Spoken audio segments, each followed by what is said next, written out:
Okay, today I would like to expand the horizon of my coverage of the current affairs in the world and address the departure of Tulsi Gabbard from the Democratic Party and the embarrassing video that surfaced on AOC that surfaced on Twitter, which got millions of views since yesterday. Now, when Tulsi Gabbard won the Democratic Party's primary 10 years ago, her party seniors and the liberal, I would call the liberal media, took a deep interest in her. They hailed her. They were talking about her every day. I mean, she's a woman, she's a person of color, a perfect match for the woke Democrats, right? Now, the corporate media was very enthusiastic about her and hailed her, as I mentioned, day and night, was telling all the beautiful things that you wish to hear about a politician, right? Whether in the United States or not. For them, she was the perfect face, I would say, for the Democratic Party. I mean, Barack Obama personally endorsed her. The speaker, Nancy Pelosi, backed her and she invited her to lots of events and gave her a VIP treatment and allowed her to speak and give speeches, etc., etc. Now, 2 days ago, Tucker Carlson of Fox News, he published, I would say, a short segment of how the media treated Tulsi Gabbard in the past years before she probably made up her mind about certain things that I will come later to it. But I just want you to watch and listen how the media was hailing her and compare it now how the media is speaking about her. I would say ill speaking about her. Let's take a look together. Watch out for the next superstar. Here we go. Talking about her off air all week. Here we go. Tulsi Gabbard. Tulsi Gabbard is a rising star in this party. Tulsi Gabbard should be here tonight. The reality is we do not have enough young veterans in this party, enough young women in this party, enough people of color in this party. You're considered a rising star in the Democratic Party. You had a position of leadership in the Democratic National Committee. Tulsi's story is really, I think, tailor-made for Hollywood. I half expect Natalie Portman to be vying for the role any day now because this story is not to be believed. Tulsi Gabbard, she is going to be the one to watch tonight at the DNC. And Tulsi Gabbard, she's an Iraq War veteran. Yeah. Yesterday, she was promoted from captain to major in the Hawaii National Guard. So she certainly is a rising star. The fact that she's not here tonight for whatever reason is unfortunate. I don't know, but in a battle, I want her in my trench. I can hear that. Me too. Did you hear that? Really, did you hear that? I mean, she was the rising star in the Democratic Party, and they praised her day and night on the CNN and other MSNBC and other liberal media. But this spoiling didn't last long. As in 2016, all hell broke loose on Tulsi when Trump was elected in 2016, and she tried to talk to Trump actually and warn him of Washington's foreign policy in Syria. Tulsi knew the CIA's dirty game in Syria and the regime change program under the title Timber Sycamore, which is the costliest CIA covert operation in the history of the agency. They wanted to overthrow Assad. They wanted to replace him with the opposition, and that's why they were supporting the Islamists, including the radical ones. So she spoke against it, right? And she also spoke how unjust this policy is for the people of Syria. She went to Syria. She met with the people. She saw with her eyes what's happening there. And also she met with President Assad. And that was, I think, she crossed the line there. And all hell broke loose on her, and they started to smear her. They started to call her a Russian agent. Even Hillary Clinton, she hinted that the Russians are grooming Tulsi Gabbard in the Democratic Party or as a candidate for the presidency. So it turned from someone who is a rising star that you can rely on into someone who is a Russian agent. And why? Because she was outspoken about the foreign policy of the United States and the regime change wars, and she was telling just the facts about the foreign policy of the United States regarding this regime change wars, and especially in Syria. So they dislike that, I would say. I will show you a segment from her video when she was in Syria. Maybe you haven't seen this video before, but when she was in Syria, for example, she went to hospitals and field hospitals, I would say, and met with the injured people. And she met with just ordinary people in the street. She met with priests. She met with public figures. So she met a large spectrum of the Syrian society, I would say. And this is a video. Let's watch it together. Some of them, they need more than one operation, more than one procedure. Very hard. The rest of your children are okay? The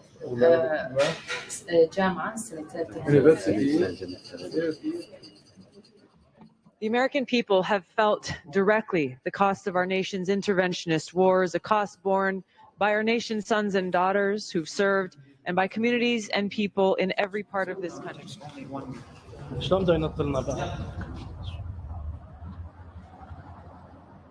We've spent trillions of dollars on regime change wars in the Middle East, while communities like mine in Hawaii face a severe lack of affordable housing, aging infrastructure, the need to invest in education, healthcare, and so much more. Our limited resources should go toward rebuilding our communities here at home, not fueling more counterproductive regime change wars abroad. Savings, it's a story itself, and it's gone.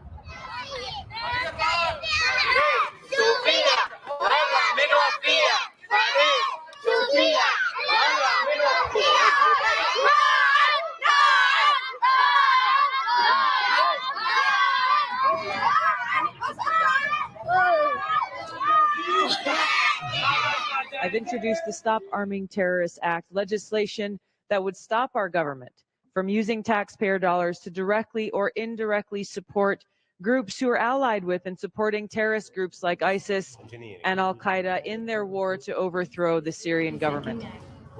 Teacher of math. Wow. And science. Many people who came from all around the world, they asked me, how do you know that the gangs did this? And I said it very clearly. When you look to their weapons, you can know who exploded the church. And the Syrian army, legal army, never used such this. If you look at it, this is part of their weapon, and that this is not exploded. But don't be close to it in order that you will not be in danger. All who are modern people who think in the terms of this age are targeted by them. They want this country to be bad. They want us not to be improved and developed as a community. And their plan is to have an Islamic state in this country. We will declare the greatness of you toward the humanity. Lord, we don't know what is the coming plans for our country and for our community, but we know that everything will be done for the good that you planned for us. Lord, lead us out of temptation. The fact that our resources are being used to strengthen the very terrorist groups we should be focused on defeating should alarm every American.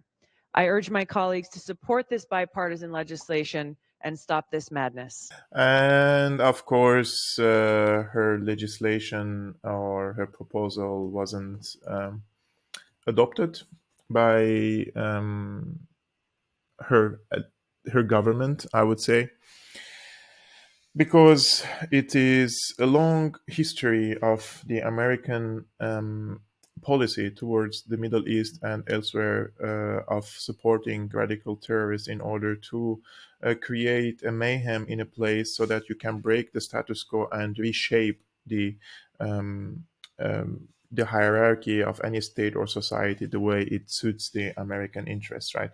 Now, 6 years after her visit to Syria and in the mid of the Ukraine war that is posing an existential threat on all of us, Tulsi declared a few days ago that she's leaving the Democratic Party, and she posted this short video on her YouTube account.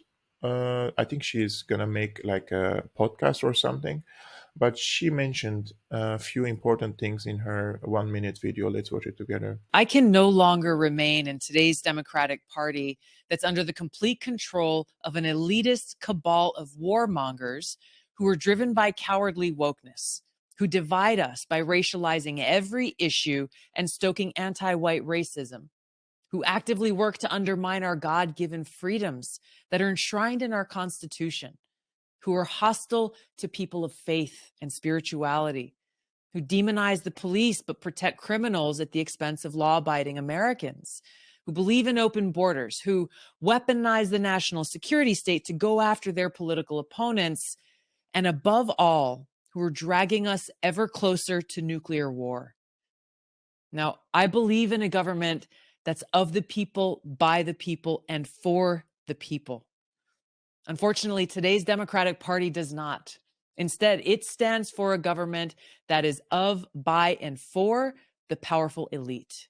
What she said is very important. I think when she mentioned that the government, or because the Democrats are ruling, right, they are taking away the freedoms of the people, especially after the pandemic, and that's true, through the forcing the people to get the injection, or limiting the people's freedoms to move around, to open their businesses. So, so much restrictions been imposed after the pandemic on the people, which pushed the people on the verge of poverty in not only in the United States but also in the rest of the world. They are demonizing the people of faith. Yes, that's correct. I can see that there are so many sentiments against, especially the Christians in if you believe in Christianity, I would say, in the United States, and you can find that clearly on social media accounts by the liberals and the leftists who keep attacking the people of faith. I mean, I personally respect the people who believe in God and they have faith, and those who don't. Like, it's really a personal issue. So attacking them for what they believe is something very ridiculous. The Democrats believe in open borders. I mean, not always, but yeah, at some cases they do, and they believe in a multicultural or multicultural society, and they want to import lots of migrants and refugees. Not only in the United States, but also in other places where the United States is allied to other countries. The FBI is being used recently by the Democratic Party to raid on Trump's offices and get some documents. She mentioned that. I'm not sure if that was fair or not. I haven't taken a close look on that, but the most important thing is the Democrats and the Republicans, by the way, but because the Democrats are now in power, they are pushing for nuclear war with Russia, and that is very dangerous and very reckless thing to do by fueling the war in Ukraine instead of pursuing diplomacy. And those who call for diplomacy, like Elon Musk, I mean, he doesn't have any official status, but because he's influential right now, they are trying to demonize him in the United States. But I would like to move into AOC because, in my opinion, since the establishment in the United States was gravely disappointed by Tulsi Gabbard, they promoted another figure, and this is my conspiracy theory, by the way. They promoted another figure to replace this Tulsi's image, right, in the Democratic Party. So, and that person was AOC. I mean, she's a woman, a person of color, and she's woke as fuck. So she believes in this wokeism, right? And I think also most importantly, because AOC is a controlled opposition within the Democratic Party, so they can rely on her when they need votes or congressmen and congresswomen to be on their side when it comes to strategic issues or important issues such as the Ukraine war, because they need people, officials, to vote for sending arms to Ukraine, right? Although, progressives and the left-wingers, they should oppose such a thing, but it never happens. So this video that I watched on Twitter, it's very interesting. Two people, one of them is Jose Vega and the other one is Kinan, I think. They faced AOC in one of the during a Q&A session. I'm not sure where is it, if it's inside the university or not, but I think it's a university, and I think she was really embarrassed by this, how the students pushed against her policies in regards to Ukraine, and how she is a warmonger and pushing for, I would say, a nuclear war. Let's watch it together. Congresswoman, none of this matters unless there's a nuclear war, which you voted to send arms and weapons to Ukraine. Tulsi Gabbard, she's left the Democratic Party because there are a bunch of war hawks. Okay, you originally voted, you ran as an outsider, yet you've been voting to start this war in Ukraine. You're voting to start a thermonuclear war with Russia and China. Why are you playing with the lives of American citizens? You're playing with our lives. There will be no neighbors if there's a nuclear bomb. You voted to mobilize and send money to Ukrainian Nazis. You're a coward. You're a progressive socialist. Where are you against the war mobilization? He's telling the right truth. You have done nothing. Tulsi Gabbard has shown guts where you've shown cowardice. I believed in you, and you became the very thing you sought to fight against. That's what you've become. You are the establishment, and you are the reason why everybody will end up in a nuclear war unless you choose to stand up right now and denounce the Democratic Party. Will you do that? Yes or no? Okay, simple. Are you going to stop nuclear war? Yes or no? There is no line, because this is bullshit. None of this matters if we're all dead. None of it. You know that. Then let's take it up right now, because this is the only thing that matters. This is the only thing that matters right now. We could be in a nuclear war at any minute, and you continue to fund it. That's what's going on. Why not right now? You're the liar here. Nobody has held you accountable. That's what's happening. And it is time for you to stand up and realize that what you've been saying has been lies. Let your conscience come through for once. I mean, he's correct. A lot of people voted for AOC because he nominated herself and presented herself as a progressive, as a socialist, as an anti-war person. And it didn't take long. In like 2 years or so, she started to shift her narrative, and she became like a controlled opposition in the Democratic Party. And now she's getting the blessing of all the warmongers and the seniors in her Democratic Party, and the media praises her, make reportages, documentaries about her, and how a woman, a person of color, as I mentioned, and a woke as fuck person is becoming a congresswoman, right? But the thing here is, I just want to just draw two parallels. One is the Democratic Party, they don't like people of color just because they're people of color, or they don't like women because they're just feminists and they like women. No, they like people in general who are under their control, and especially women and people of color who are willingly embedding themselves with the establishment. If you are a person of color, if you're a woman and you don't hold the same opinions, they don't like you. They hate you, and they are doing this now with Tulsi Gabbard, as you can see. The second thing here is the war aspect, right? AOC is trying to just be, she's maneuvering, and there is a line, we tried, because Putin and all this stuff. But the truth of the matter is, people like her in the Democratic Party or the progressives, they should lobby on Biden, on Kamala Harris, on the State Department, on the Pentagon, and the CIA to pursue diplomacy with Russia. Like, is there any person with two functioning brain cells who believe that Russia will lose this war in Ukraine? Of course not. If Russia feels that it's going to lose, they're going to use nuclear weapons, and we all know that.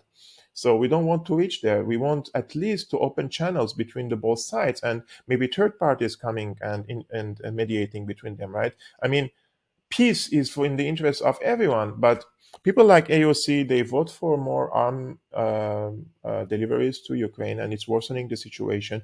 More people are dying in Ukraine. The difference between now making peace and later making peace with Russia is that just more people will die in Ukraine in the course of this war, because there is no way that Ukraine can win this war. And yeah, call me whatever you want on that. And as a person who have been following wars for at least a decade, I think this is very apparent to me. But who am I to judge? There are so many think tankers and experts who think otherwise, because they're making lots of money by selling their crap to the people, to the establishment, to the State Department, to the CIA.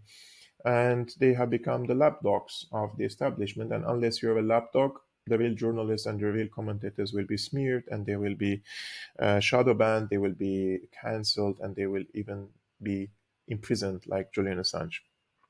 I've been your host, Kero Kalmasian of Syriana Analysis. If you're new, please consider subscribing and hit the like button. And if you want to support my work on YouTube, I would say financially, there are so many means in the description below. It's a great help. I'm very thankful and grateful for all the people who are supporting Syriana Analysis financially. Without you, I cannot continue and bring you content like this.